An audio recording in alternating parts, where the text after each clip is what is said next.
Hello, Hermes. Tingnan mo yung new friends mo, oh. Hermes. Tingnan mo. Dito, oh.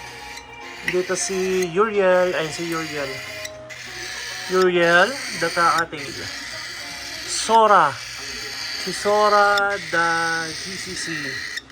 At yung dalawang wala pang pangalan, guys. Wala pa silang pangalan. Sumisilip yung ano, sumisilip si Hermes. Hermes.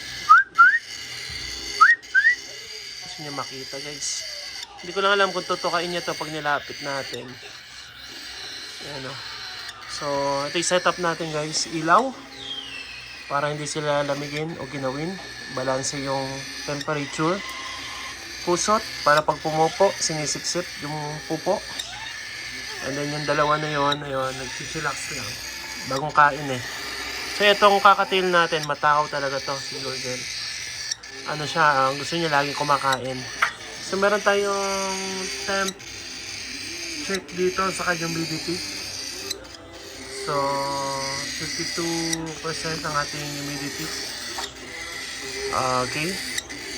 So, sa Hermes.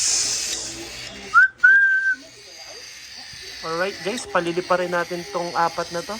Kaya natin nilipat dito kasi kapag nasa brooder, hindi natin siya mabanding. Andun lang sila. Kaya kinuha natin sa brooder, nilipat natin dito para nababanding natin. Okay? So that's all guys.